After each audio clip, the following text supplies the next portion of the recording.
Hello, you wonderful people, and welcome to another episode of Super-Fanta-Fi. This being a show where we talk about TV shows of the supernatural, fantasy, and/or science fictional genre. For today's episode, I'm going to talk about the latest episode of Penny Dreadful City of Angels. A lot of interesting things went down in this episode, so let's break it down. But first and foremost, there's the whole situation with Tiago and Lewis. Obviously, they ended up catching Diego, but now it's a situation of it's like, oh yeah, but who was that fourth one? Because obviously we know one was Fly Ricky, the other one was his girl, but who's that fourth kid? Did you see him? It's okay if they got away, but is it someone you knew? He's like, nope. Diego's like, I've never met him before. So it's like, okay. So now he's in this complicated thing of you got to cover for your brother. You got to lie that it wasn't him, or pretend like you didn't know who it was. And obviously he starts grilling, Diego, because it's a situation of Murphy and the others. Like the moment they walk in the precinct, every cop stops to look at Diego because they're like, you stopped us from beating the crap out of this kid, and because of that, Riley's dead now. So they're kind of blaming not just Diego, but they're also blaming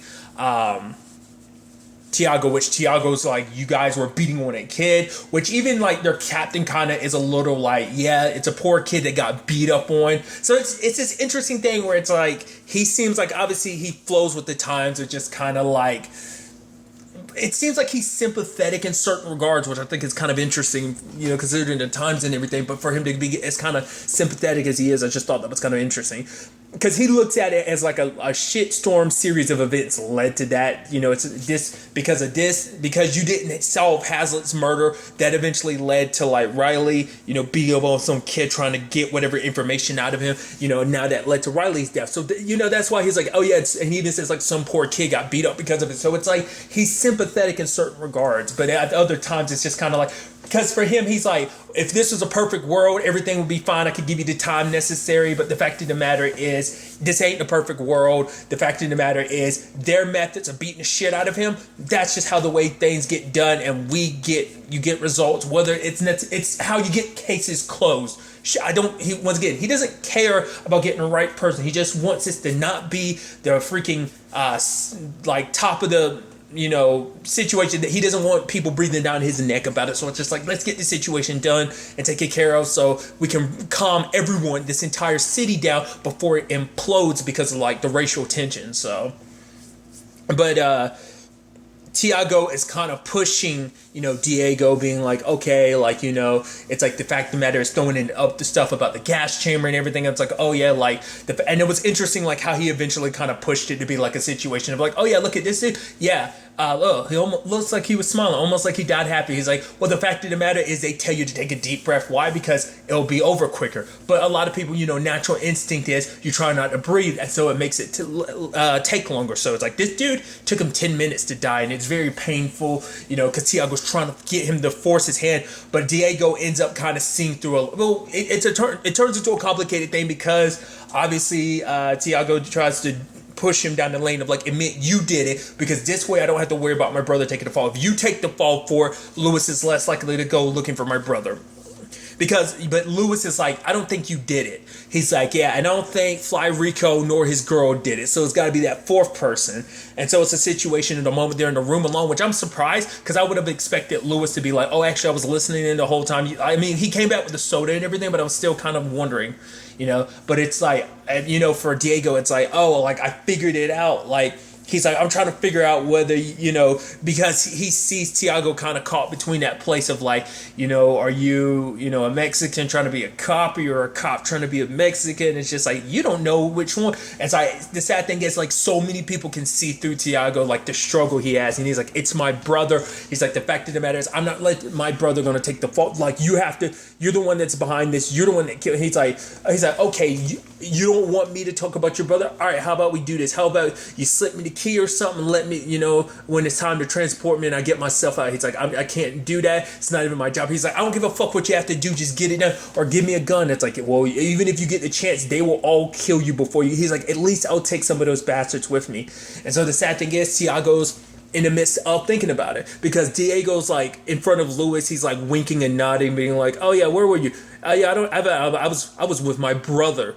Yeah, and he talks about these, It's a type of bird that he was talking about. Like, oh no, we don't go down there to fish. We wait for the birds, and then they faint, and then we snap their necks. It was that whole like metaphor that because he started, and even Lewis is like, was that supposed to be some kind of damn parable or something? Because he's like, those things don't faint, they play dead. He's like, well, whatever the case may be of like whether it's fainting or playing dead, a dead bird is a dead bird type of thing. So it's just like, it's putting Tiago in this very like complicated situation of just kind of like Diego has Tiago by the balls, because it's like, oh, he's using Mateo as leverage, so it's a situation of, okay, so what do I do? And obviously Tiago was contemplating it eventually when he was kind of up against the ropes, because obviously Lewis was like, all right, like, what did he tell you? And Tiago just like, the fact is, that, me being what I am, me being a traitor and everything, which, yes, he said that, but obviously Tiago making it seem like that was the main issue and then all.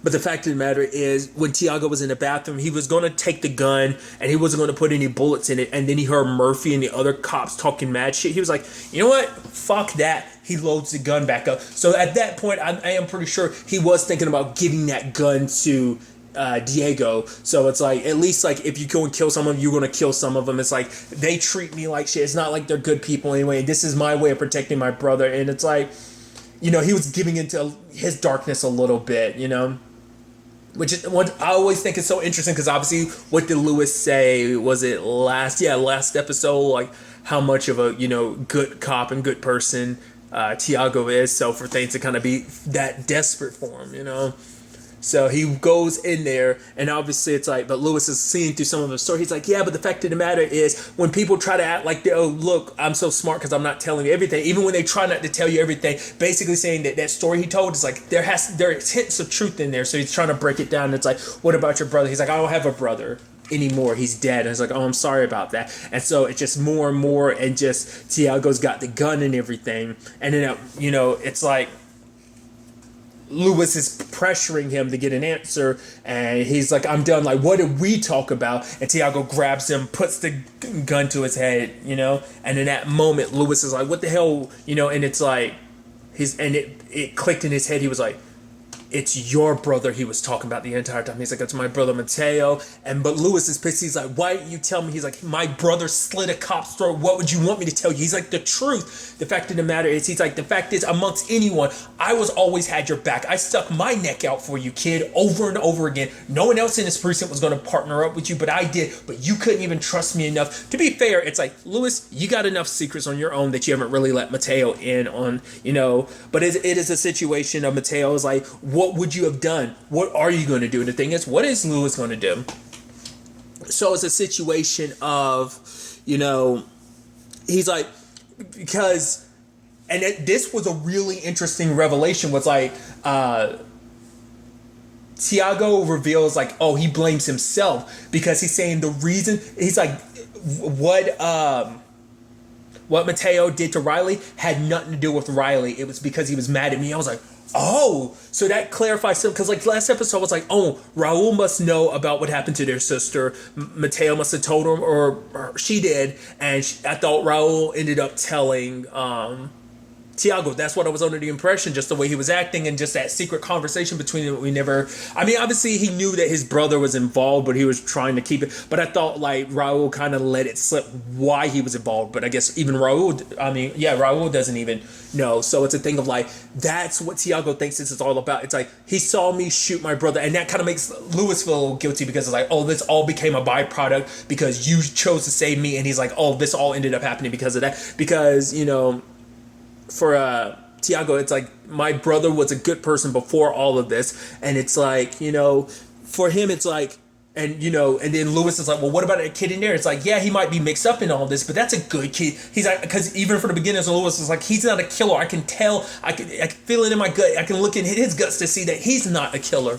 But the fact is, Lewis is like, but that's an innocent kid. But for Tiago, it's like, he's not my brother. For him, it's like, he's like, oh, it's that easy. And Tiago's like, no, it's not easy. The fact of the matter is, I will do whatever it takes to protect my family, but no, it's not easy. It might be easy for you because you got no one, and then like Lewis is like, God damn it, because I think for him it's like, well, he lost some of the people he cares about, you know. So, and obviously there's a lot about Lewis that we still don't know, you know. So I think that's why he kind of reacted the way he did. But it's just kind of like, all right, we're going in there. You shut your mouth. You don't say anything. So Lewis talks about, you know, a little bit of his background, his dad delivering ice, but he did it to like a very like well-off neighborhood. But he's like, it almost felt like, because obviously like every other place is just covered in horse shit, because that's how obviously, you know, people got around then. But now he's like, but in those richer neighborhoods, you never had that. It looks so nice and pristine. You know, him coming from a poor neighborhood, it's almost like, oh, he felt like, oh, it's almost like the horses don't shit. But for him, it's just like, that's what he thinks his whole thing is. He's like, it's shit that begets shit that begets shit. Because for him, it's like it started with the Hazlitt murders, and that led to the riots, which led to dead cops and dead Mexicans, and now that led to, you know, Diego getting the shit beat out of him, and that ended up leading to Riley's murder. I mean, obviously, Riley did his other terrible shit that led to his murder, but still, once again, no one else except for Mateo, you know, Rio, and Rico are the only ones who knows. I think Diego might know. He might not know why Mateo was there. Just he you know, that's the thing about it. He probably doesn't know, because obviously, you know, he had his own reasons for being there, and obviously Mateo had his, so he probably just left it at that. But regardless, so now it's a situation of Lewis being like, you killed Hazlitt and his family. And he's like, wait, what? You're going to try and pin that on me? And that's what Lewis is going to do. And he's saying like, yeah, the fact of the matter is, but think about it. You took out such a, you know, you did what you did protecting your neighborhood. So you killed Hazlitt and his family, and you killed a D-bag, dirtbag cop like Riley. So it's like, the fact is, when you go to San Quentin, oh my God, you're going to be a legend. The reputation you have of like, oh, look all the things he did for his neighborhood.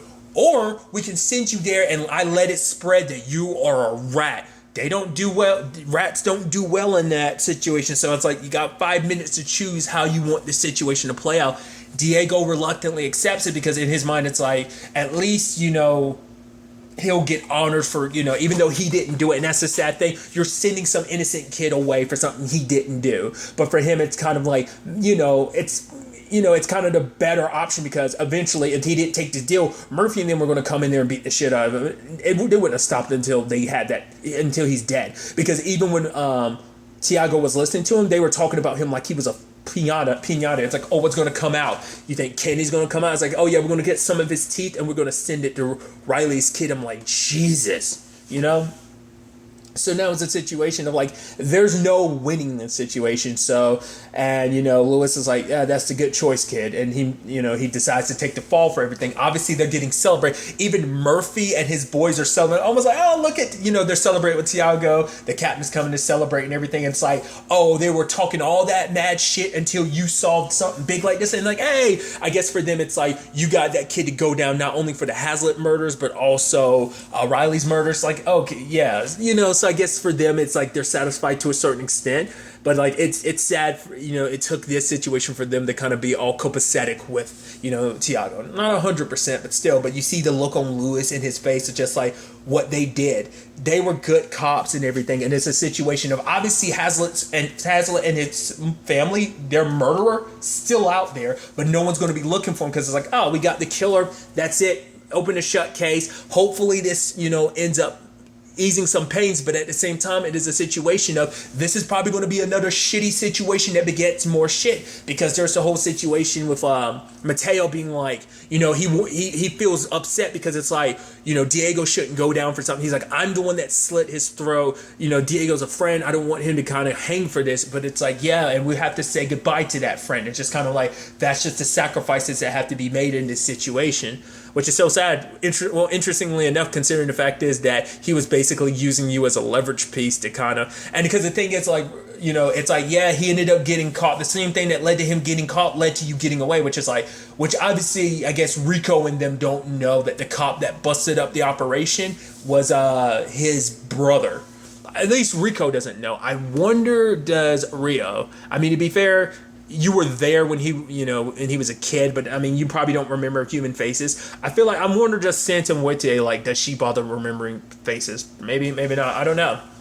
I mean, she's had interaction enough with this family to a certain extent. First, their mom, obviously everything that we saw in the first episode with his dad, and even leaving her mark on her handprint on Tiago. So it begs the question. I don't know, especially because she's like so revolved around their family, because it's like, oh, you're the one that whispered in Raul's ear. Now you're doing it to Mateo.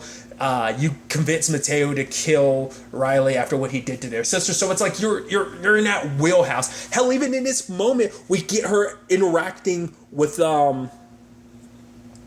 their mom, because Maria stops by and she wants to see her son. She's like, no matter what you've done, you can come home. These people aren't your family. We are. But for Mateo, it's like what he's done, he's gone too far. It's like, because for him, he doesn't want to, I think for him, he's like, I don't think I can go back to being your baby boy anymore, consider all that I've done. And also, I think for him, he's like, I don't want to, because I found my way. Despite the struggle of me dealing with what I did, I got justice for my sister. He strong and powerful, feels like a man, so I think that's what that's going to become like. I think that, I don't know. I think it could be, I mean, who's to say it isn't like humans are complex, so it could be a complex set of emotions of, feeling guilt yet pride, because he's like, yes, I did it, but at the same time, he's like, I can't go back because I can't look you in the eye, because you're like, oh, anything can be forgiven. God knows. It's like, but I murdered a man. Like, how can I come back to you after something like that? So it might be that, like, it could be just a combination of all of it.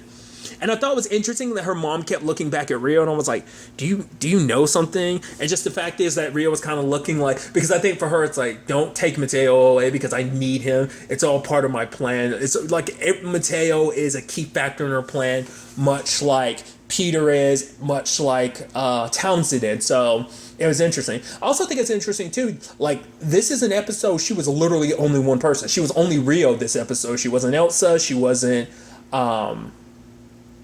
Alex. She was just Rio. So I just thought that was just kind of an interesting thing. But Mateo asked his mom to leave, so she does. So it makes you wonder, like, with Diego taking the fall for everything, like, this might be, Riley might use this to kind of amp up Mateo. What he's doing is like, yeah, oh, look at them, they're abusing their power. Rio's could be like, Diego had nothing to do with that. Mateo be like, yeah, the fact of the matter is, nah, and it just leads him deeper down that darker path. Maybe, I don't know. It seems like everyone in that family's tiptoeing down that dark lane right now. So there's all of that. Speaking of Peter, he's divorcing his wife, and it's like, it's like he's telling her to, for her, it's like, no, like, because he's like, it's obvious you haven't been happy. So at first I'm like, okay, at least, obviously, you're being selfish because you're having an affair and everything, but I'm like, okay, at least you're trying to be like, you're not happy, so I'm, getting you out of this relationship. I'm also forgetting, it's like, this is the 30s. This isn't modern day where that'd be just kind of fine and dandy. It wouldn't be too much of an issue. It's like, yeah, but for her, it's like, who cares? Like, happiness doesn't have to be what's important, right? She's like, well, fine. It's like, but wait, it's like, but who's going to be the mother to my boys? They already have a mother. And it's like, oh, you're going to have that German whore? It's like, oh, dude. And now it's like, think of like, he's going to have her literally committed. And she's like, wait, what? He's going to, it's apparently, it's that thing of the time of like, oh, my wife has been acting insane and hysterical. She needs to be locked up in an asylum or something, because she, obviously some mental issues are going on right here. She's acting like a woman, that type of shit. So, and even she's like, the fact of the matter, and she says this line I thought was interesting. She's like, for the moment, you feel strong, but you're not. Don't think for a second you're strong, Peter. And I'm like wondering what that, I guess it's kind of like you're putting up this bravado now and just trying to be like, oh yeah, I'm here, I'm that hero, I've made this choice. But I guess for her, it's like you falter so much. You want to act like you're the man, you got it all figured out, but it's like, no, you're putting on a facade that eventually this is all going to come crumbling down, and she's going to see you for what you really are, Peter, who you really are, this weak man. That could be how she because for him he's threatening like, oh, if you put up too much of a fuss, you're never going to see your kids again, which is interesting when you break that down and think about it, because let's not forget, like, once again, this same actor played Frankenstein's monster in the original show. That, before he became Frankenstein's monster, who he was as a human, he worked at the asylum that Vanessa was at. So it's almost interesting. Like, I'm reading too much into it, but I just think it's interesting. He's about to send it, because he was literally the same way with Vanessa. Like, don't put up too much fuss. Do what they tell you to do. So it's almost, there's an interesting parallel in that when you think about it too much. Like I said, I don't know if it was meant to be done like that, but it's just like, you feel like there has to be a reasoning behind that. Like, maybe it's supposed to just be a wink and nod to the original show, having him be the one, because Vanessa was like committed by other people and stuff like that. So it's just only very befitting in a sense to have that actor kind of take elements from that and apply it to obviously this new story and new situation. That's how I see it. But like I said, I'm, reading too much into it. Then there's a situation of Molly's mom talking to her, and you could tell immediately her mom is insinuating some stuff about like, oh yeah, let's eat this. Oh, remember back when, like we were struggling and stuff like that. It's wild, it's crazy, And did you ever think about the fact is I got lonely? How did I compensate with that? And it's like, okay. And the moment she starts saying that, you're like, okay, I know where this is going. That basically, yeah, I got lonely, but basically saying I reaffirmed, her whole relationship with God and everything. And so for her, it's just kind of like you insinuating, obviously, the whole Tiago thing. But she's like, but what if I have feelings for Tiago, and it's like strong feelings and like stronger than your relationship to God. So for her, it's just kind of like, don't let your relationship get in the way. And still trying to make it seem like, once again, like she's mother of the year, like, oh, I've done, so much for you. And she said in a line I thought was interesting. She's like, the fact of the matter is, because she was saying, because Molly was saying like who she was as Sister Molly, that's who she was on stage. But her mom's like, no. There's always only ever been one person. There's no Molly and Sister Molly. That's this line you kept repeating yourself over and over again because you thought you kept repeating it enough, it'd be true. Who you are on and off the stage is Sister Molly, regardless. That's all you are. The fact of the matter is a great burden you have upon you, but that's the burden that's put upon you by those touched by God. Which I think is interesting, because immediately my brain is like, how would she feel knowing a Tiago situation, having been touched by Santa Muerte? Like, would that change her opinion? Because the fact that she's saying touched by God, he was literally kind of touched by God, adjacently, by being touched by Santa Muerte. So that's why I'm like, how she would feel about it. I don't know.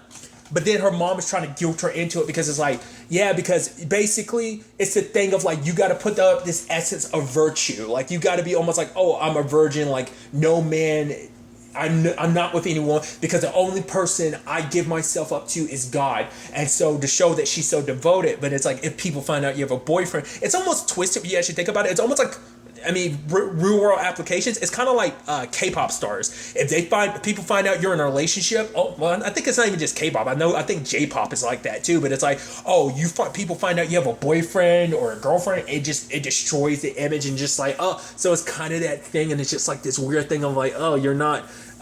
Everyone will pull out everything that we do, the homes and stuff like that we give. What was it like to women and stuff like that? So like basically all the charitable stuff that comes about her doing the Sister Molly thing, yes, it's lining her mom's pocket and stuff like that. And it's like her mom's heavily benefited from it. She's like, yes. And she even kind of just nonchalant going, oh yeah, I am. But the fact of the matter is, there's so much good that will be destroyed if you kind of choose Tiago over your duty. So she goes on stage, she sings a song saying that despite the kiss and everything, that they can't be together. It's like, so it's sad to kind of see things kind of, which is even more interesting considering the fact is Tiago's sister is out there in the crowd. Granted, she still hasn't told her like, oh yeah, like, it's your brother, I'm dating that cop brother of yours. Yeah, I know about him. We have our, so I just thought that was kind of an interesting element. We had the whole, like, we didn't see Randolph this episode, so I'm curious, like, because obviously she was insinuating, like, oh, how this has to end. So I was like, Molly instincts there,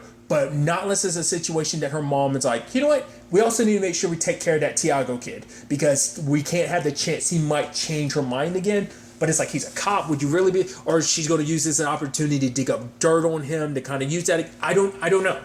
I'm curious to ultimately see where all of this goes.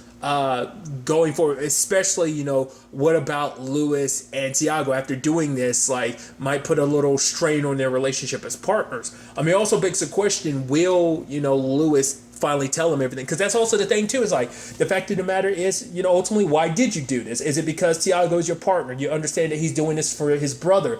Did you have a brother, or do you have a brother? I mean, obviously you had your recent situation where you've lost good friends in this whole trying to stop Nazi thing, so it begs the question, like, what was the real motivator that shifted your mind? Is it because you think, like, once again, you were part of that shit begets shit, so you're like, because he saved your life, you think that this all kind of happened, even though there is other forces at play here, interestingly enough, that no one's still aware of yet. I was almost about to forget something else that went down this episode, the whole Townsend situation, him and Kurt. And so Kurt, it's interesting because we learned a little bit of Kurt's racist background. Basically, what was it? He's from Hermosa Beach, and it's a situation of like, yeah, he used to love the sand and water, is beautiful, and then he saw the quote unquote mongrels, and it's like, mongrels? It's like, oh yeah, the insert, racial slurs, talking about Chinese people. I'm sure truth be told, it's just Asian people in general. He was kind of referring to, and then he was also saying Mexicans and stuff. So it's just like, it was kind of like, it's like, all right, here comes the racist hating all minorities thing. I was like, okay, here we go. So for him, it's just kind of like, but no one else, he's looking around, but no one else is saying like, no, this is wrong. They came here to kind of, make this place their own and everything. And then he heard, Hitler, he's like, I read Mein Kampf, and I'm like, okay. So, but even immediately my brain was like, it's so interesting because, well, obviously, like, Hitler's whole thing is about blonde, blue eyes, which I never understood why that was a thing. He wasn't blonde and didn't have blue eyes, so you wouldn't fit under the... I guess it's like, it's a future generation, so who I am doesn't matter. I'll eventually... I don't know. You're talking about the ravings of a madman.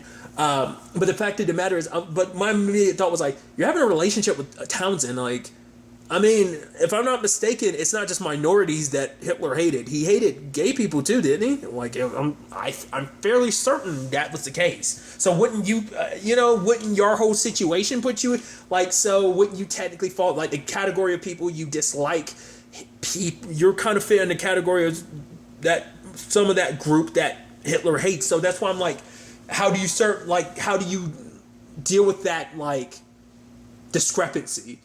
Does he even recognize it as a discrepancy? Like I said, maybe I'm wrong. I'm not well versed in all things around that time. I'm not well versed in Nazis and Hitler, but I was under the impression I know, like I said, I definitely know he hated minorities, but I think I want to say he was homophobic too. Obviously, like, didn't like gay people.